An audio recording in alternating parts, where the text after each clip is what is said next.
Hey, what's up, YouTube family? Hope you guys are having a blessed day. It's your favorite black guy from Nebraska. Yes, there's plenty of black people here in Nebraska. You know which book we're in? We're in the America is the True Old World, the Original Africa. And today we're going to talk about, we're in chapter 9, or chapter 11, excuse me. The Naga-Maya, Civilized, the ancient Egyptians. There's plenty of proof of it. We're going to go over some pictures really quick before we start reading, because it's going to tell us to go over the pictures anyway. So let's go over some of these pictures. We're going to start here and right here. Here, 382 image taken from the Nakal tablets found by William Niven in Mexico. The image was also featured in the book The Children of Mu by James Churchward, and they're showing the resemblance of the Mu, Maya, and the Egyptian hieroglyphs. Okay. Here you have Africa and Mexico. Egypt, Mexico, masks. Okay, you see the resemblances here. Mexico, Egypt, comparisons. Mexico, Egypt. The comparisons are there. Mexico, Egypt. Mexico and Egypt, comparison of the Sphinx from Mexico to the Sphinx from ancient Egypt. Okay, Egypt.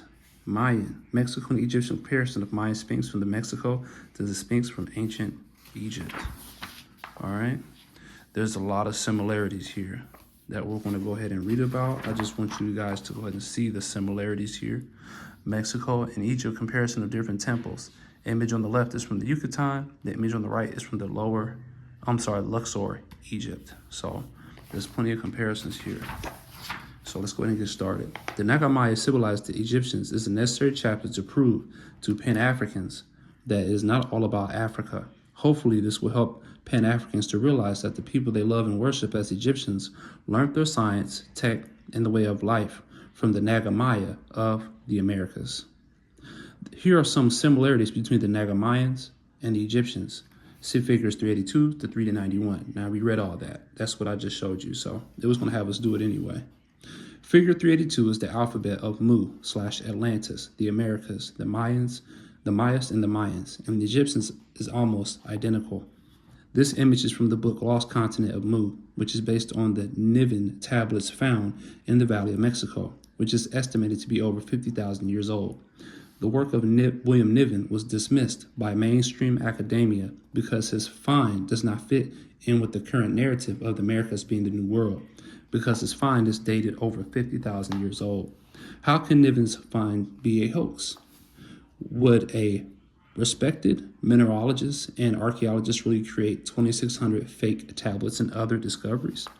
To what end? It seems he would have more to lose than to gain. In any event, the controversy rages on to this day. I am curious to know where the ruins he discovered are and what explanation archaeology offers to explain them. Because how can 2,600 artifacts be a hoax? That's a good question. The Niven tablets are worth re-examining. Many people dismiss them only because they featured in the poorly written and racist book entitled Lost Continent of Mu, but that's not Niven's fault. Figure 383 is an Egypt and Mexico comparison. The artwork of Naga-Maya looks more original and primitive than the Egyptians, which suggests that the Mayan artifacts are older than the Egyptian artifacts. Figure 183 is Quetzalcoatl, depicted smiting an enemy. This image is almost identical to the pharaoh named Narmer of ancient Egypt, smiting an enemy. Quetzalcoatl and pharaoh Narmer have many similarities. Both wore the leopard/jaguar skin. Both were both were god kings, and they both associated themselves with the Phoenician Ptah, symbol of KMT, aka Tamari. This leads me to believe that Quetzalcoatl and Pharaoh Namar were the same deity. Figure 385 is an Egypt and Mexico comparison. The image to the right is a wall relief showing the purification of Pharaoh Tamali, the seventh, by the gods Horus and Thoth at Kom-Ombo in ancient Egypt. The image to the left is the Mayan equivalent to the Egyptian seen on the right. The artwork of the Naga-Maya looks more original and primitive than the Egyptians, which suggests that the Mayan artifacts are older than the Egyptian artifacts. Figure 386 is a Mexico and Egypt comparison of a Sphinx from Mexico to the Sphinx from ancient Egypt. Figure 387 is another Mexico and Egypt comparison of Mayan Sphinx from Mexico to the Sphinx from ancient Egypt. Figure 388 is a Mexico and Egypt comparison of big cats of Mexico jaguars and were jaguars warriors to the big cats of Egypt, leopards and lions. The were-jaguar warrior is where the concept of the Black Panther originates from. Figure 389 is a Mexico and Egypt comparison, different eyes, eye of Horus, and eye of Isis, the Egyptian trinity of Osiris, the father, Isis, the mother, and Horus, the son. Figure 390 is a Mexico and Egypt comparison of different staggered ceilings. They look almost identical. The ceilings can hold a tremendous amount of weight due to their staggered design. This staggered design is like stacking foundations on top of foundations. This design is also the secret behind the Great Pyramid of Giza. Without his staggered design, the Great Pyramid of Giza would collapse under its own weight. Figure 391 is a Mexico and Egypt comparison of different temples. The image on the left is from the Yucatan, and the image on the right is temples from the Luxor, Egypt. With all this evidence, it is safe to conclude that we are dealing with the Naga-Maya people. The Quiche Mayans, Quiche Mayans, aka the Naga-Maya, are the Ethiopians, Cushites, equals Quicheites, that brought civilization to ancient Egypt in Africa. Since the cultural similarities between the Mayans and the Egyptians is just too much to be mere coincidence. Who is older and who civilized who?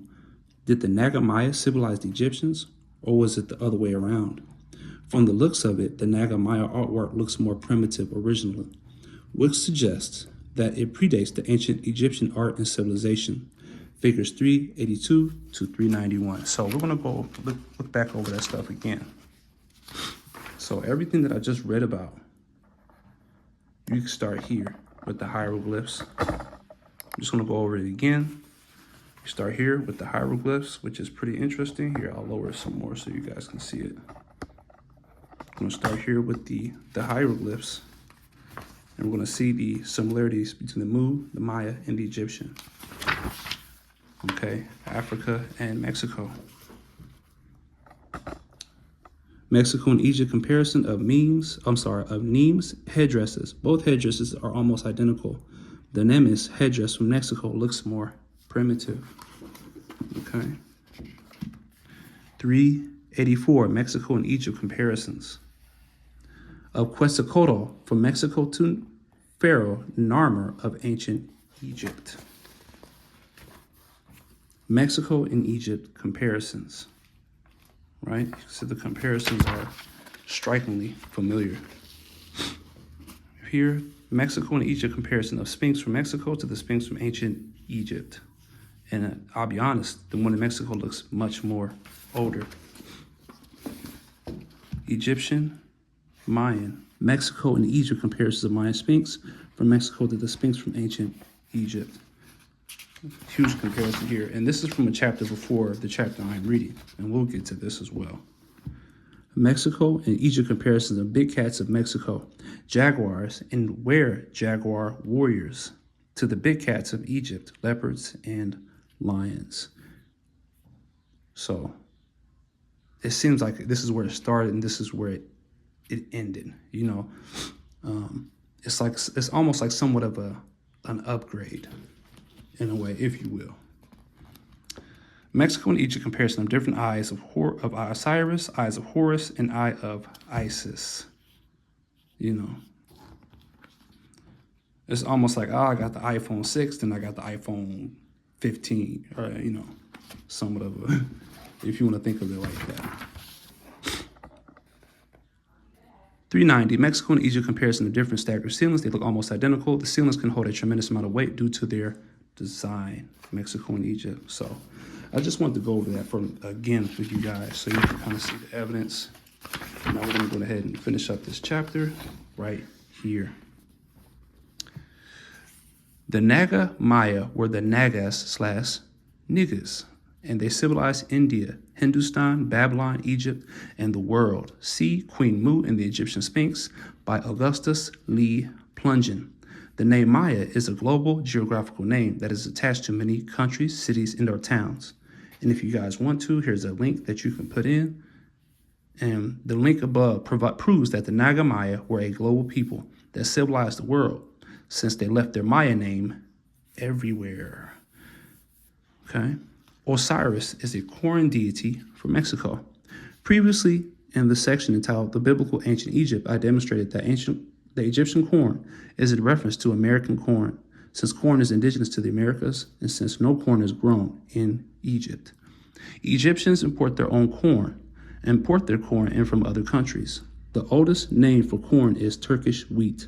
Since corn is a hybrid plant that was modified from wheat over 10,000 years ago, it is a food source by Turkmen/Moors who had advanced knowledge of alchemy. The oldest strains of corn have been found in Mexico. Boom. The oldest strains of corn have been found in Mexico. A statue of Osiris and Isis were found in Mexico amongst Naga-Mayan ruins, And those pictures are here.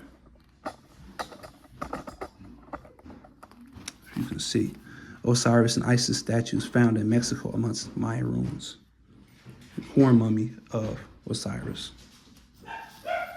In 1914, archaeologist M.A. Gonzalez was excavating some Mayan ruins in the city of Acajuta, Mexico, when he was surprised by the discovery of two statuettes that were clearly Egyptian, one male and one female. The carvings wore ancient Egyptian dress and cornices. They are thought to depict Osiris and Isis. End quote. Historia de la Nixian Mexicana by Mariano Cuevas. So that's just another source. So I hope you guys enjoyed that. It's your favorite black guy from Nebraska. There's plenty about black people in Nebraska. I'm out. Peace.